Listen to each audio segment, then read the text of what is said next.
नमस्कार दोस्तों, जय श्री राम।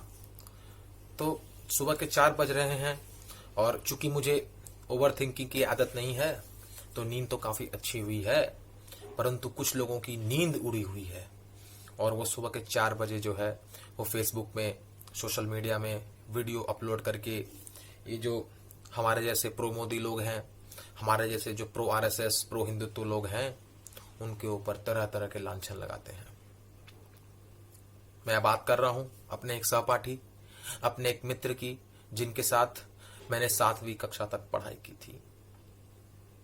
काफी साल बाद वो और मैं दोनों एक ही शहर में, आसनसोल में थे और उनका घर मेरे यहाँ से मात्र 5 से 10 मिनट की दूरी पर है। तो मैंने बोला कि भाई आते हैं, तो उन्होंने बोला ठीक है।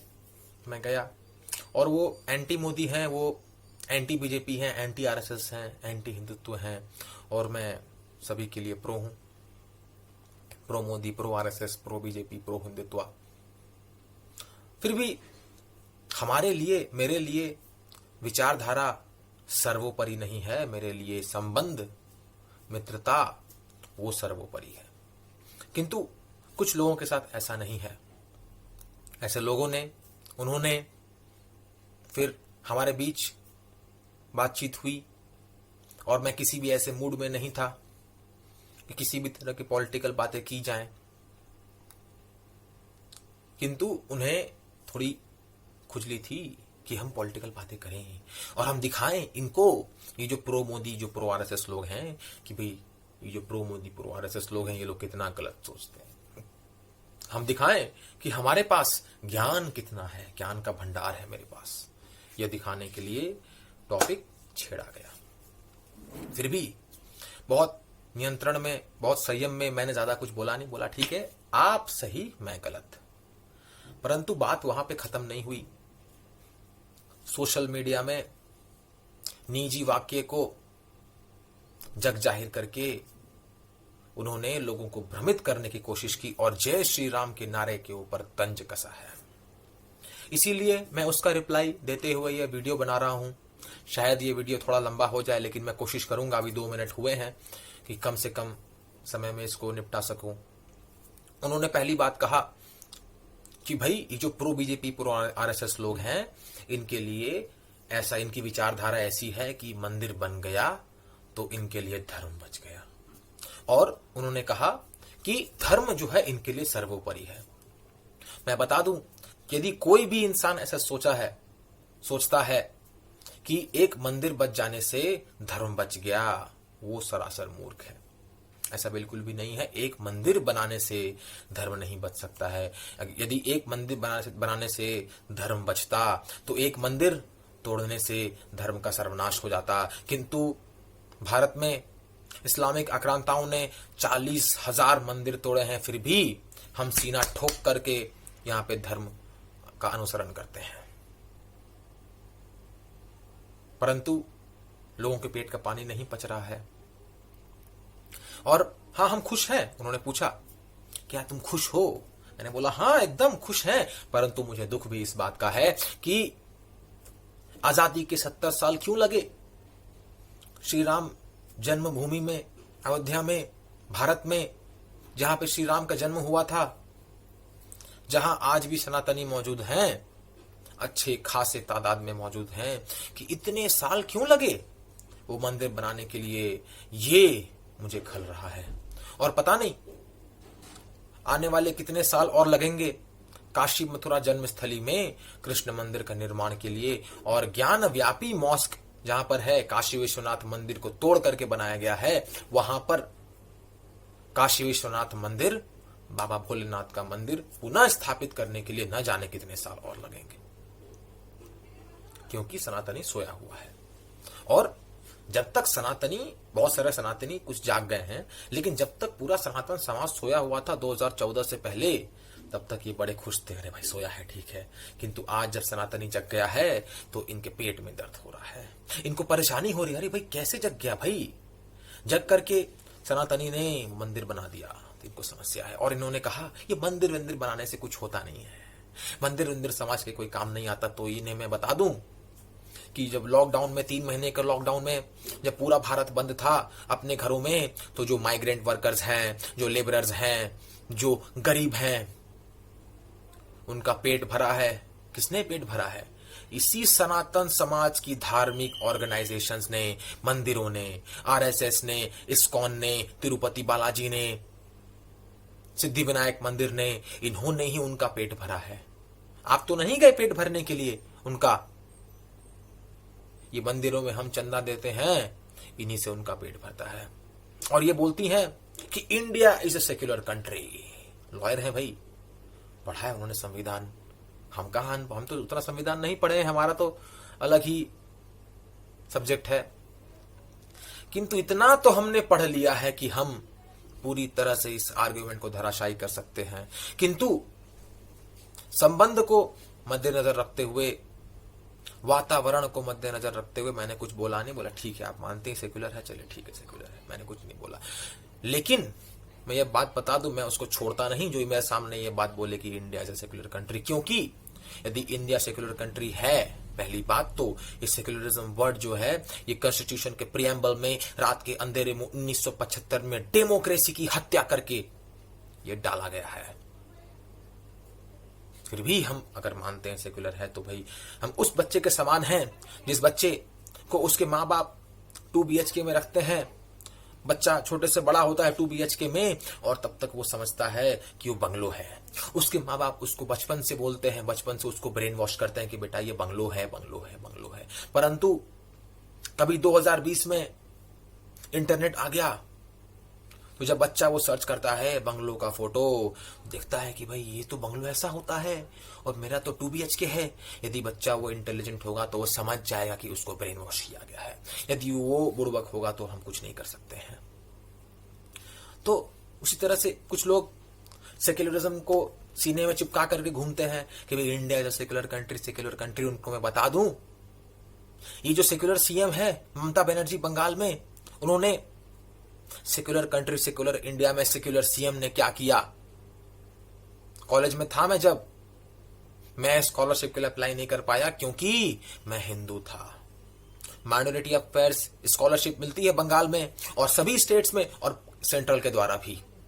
क्यों? यदि सेक्युलरिज्म है तो माइनॉरिटी क्यों? माइनॉरिटी अफेयर्स मिनिस्ट्री क्यों?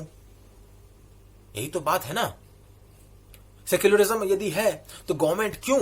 हज कमेटी ऑफ इंडिया, जो कि माइनॉरिटी अफेयर्स मिनिस्ट्री की स्टेचुअरी बॉडी है, गवर्नमेंट बॉडी है, वो फ्री ऑफ कॉस्ट मुंबई में वेबसाइट पे सारी इंफॉर्मेशन दी हुई है। जब सर्च कर लीजिएगा हज कमेटी ऑफ इंडिया, वहां पे आप देख लीजिएगा कि किस तरह से they provide free UPSC training only and only for Muslim youths,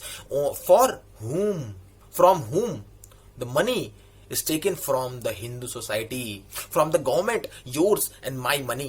It is taken to fund the education, to fund the UPSC coaching of Muslims exclusively and exclusively. What kind of secularism is this? What kind of secularism is this? I want to ask. But still, if some people can say that this is a Maruti 800. I have Maruti 800, but I can say that no, this is actually BMW. Then the world will laugh at me. This is the problem. The world is laughing at us because on one hand we are saying India is a secular country, secular country, secular country, but on the other hand this government is giving away doles. पैसे पे पैसे फेंके जा रहे हैं minority affairs scheme के नाम पर। और अभी मैं तो काफी डेटा एनालिसिस कर रहा हूं इसके ऊपर, सारी वेबसाइट पे इंफॉर्मेशन अवेलेबल है। 88 लाख 2018 की रिपोर्ट है, 88 लाख मुसलमानों को सेंट्रल गवर्नमेंट के हवाले से स्कॉलरशिप मिला और केवल 20 लाख सभी धर्मों को मिलाकर के स्कॉलरशिप मिला है। क्या यही सेक्युलरिज्म है? नहीं। और यदि किसी को लगता है कि सेक्युलर कंट्री इंडिया है, तो मैं बोलूंगा कि आपको फिर से लॉ की डिग्री करनी चाहिए, या फिर उसको भी छोड़ दीजिए। आप पहले जाकर के भाई लॉजिकल थिंकिंग इंग्लिश को पढ़िए। ये तो समस्या है, उस बच्चे के समान है जिसको बचपन से बोल दिया गया कि भाई ये 2 BHK नहीं, ये बंगलो है, तो बच्चा बंगलो मानता है, वो अलग बात। खैर, अगले बात उन्होंने कहा कि भाई ये जो प्रो मोदी हैं, प्रो आरएसएस हैं, प्रो हिंदुत्व लोग हैं, इनके लिए जो है इनके लिए धर्म ही जरूरी है, इनके लिए धर्म सर्वोपरि है। मैंने कहा धर्म सर्वोपरि है और मैं डंके के चोट पे कहता हूं धर्म सर्वोपरि है। किंतु जब आप रिलीजन और धर्म को एक बता देते हैं, मैंने कहा धर्म, उन्होंने मान लिया रिलीजियन, थोड़ा सा कमी हो गया यहां पर नॉलेज का, शब्दकोश का। जब मैं बोलता हूं धर्म तो वो एक बहुत ही बड़ी चीज है, और जब मैं बोलता हूं रिलीजियन तो बहुत ही छोटी सी चीज है। जब मैं बोलता हूं धर्म तो धर्म की परिभाषा ये है कि धर्म की जब मैं बात करता हूं तो मैं बात करता हूं उस धर्म के बारे में जिसको पृथ्वीराज चौहान ने त्याग दिया 1192 में। मैं जब बात करता हूं धर्म की तो उस धर्म की बात करता हूं जिस धर्म को त्याग दिया घनानंद ने पाटलिपुत्र में। मैं जब बात करता हूं धर्म की तो मैं उस धर्म की बात करता हूं जिस धर्म को सीने से लगाकर पूरे समाज को प्रेरित किया है गुरु तेग बहादुर जी ने, गुरु अर्जुन देव सिंह जी ने, बंदा बहादुर ने, गुरु गोविंद सिंह जी ने।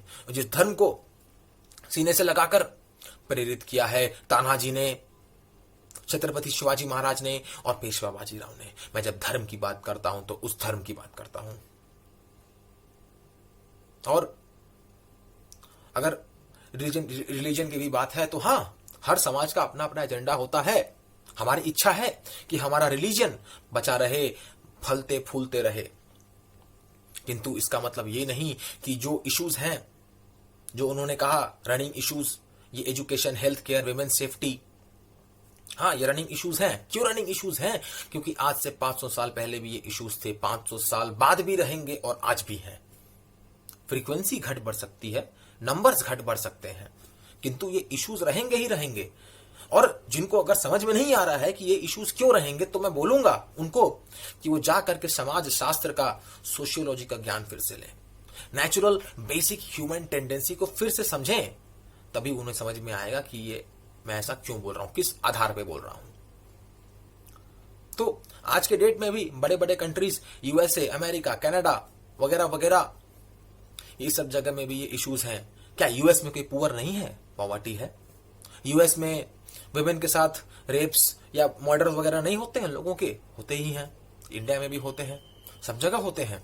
लोग कम कर सकते हैं और काम उस दिशा में चल रहा है, क्योंकि ये बीजेपी सरकार ने ही जुवेनाइल जस्टिस एक्ट में बदलाव करके कि rarest of the rare crime में court can give punishment even if the committer, the accused, the convict is a juvenile, जो कि ऐसा नहीं होता था पहले। कि निर्भया केस में अगर लोगों को याद होगा तो वो लोग कुछ जो जुवेनाइल्स थे, एक जुवेनाइल था वो बच गया था। क्यों? क्योंकि वो at the time of the committance of the crime he was a juvenile, that is why he escaped the gallows. तो इस सरकार ने वहां पे फेरबदल किया और समाज भी अपना काम कर रहा है। दोनों फ्रंट पे काम चल रहे हैं, दोनों ही चलेंगे। लार्जर इशू क्या है, रनिंग इश्यूज क्या है, ये समाज को समझने की जरूरत है। और उन्होंने कहा कि भाई कश्मीर को लेकर के, कश्मीर में तो 370 हटा दिया, उनसे जो वादा किया था वो तो खत्म कर दिया, और इंटरनेट तो बंद करके रखा है भाई 1 साल तक, 1 साल से तो उनके पेट में दर्द हो रहा है क्योंकि इंटरनेट बंद करके रखा हुआ है कश्मीर में।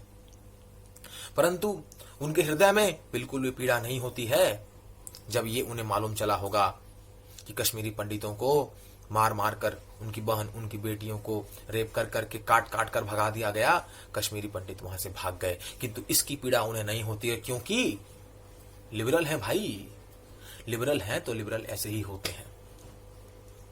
और मैं बता दूं, ऐसे समाज जहां पे पाकिस्तान का झंडा फहराया जाए, जहां पर आईएस का झंडा उठाया जाए, जहां पर बुरहान वानी जैसे संगीन आतंकवादी, एंटी हिंदू, एंटी इंडिया मानसिकता वाले लोगों को शहीद का दर्जा मिले, वो समाज के लिए नेट बंद करना तो बहुत छोटी मोटी बात है। और हाँ, वहां कुछ अच्छे लोग हो सकते हैं, किंतु उन अच्छे लोगों को भी सफर करना पड़ेगा। ठीक उसी प्रकार जिस प्रकार जब आसनसोल में 2018 में दंगे हुए थे, तो यहां जो अच्छे लोग थे उन्होंने तो दंगे नहीं किए थे, उन्होंने दंगे नहीं किए थे, फिर भी यहां पर जो 1 या 1.5 दिन तक के लिए इंटरनेट बंद था, स्लो किया गया था, उनको तो सफर करना ही पड़ा। समाज एक यूनिट है और उस यूनिट में जो भी आता है अच्छा खराब, सबको एक दूसरे के एक्शंस का कॉन्सिक्वेंसेस भुगतना पड़ेगा। किंतु जिनकी दुनिया किताब में है, जो एक इंटेलेक्चुअल बबल में रहना चाहते हैं, वो इस बात को नहीं समझ पाते हैं।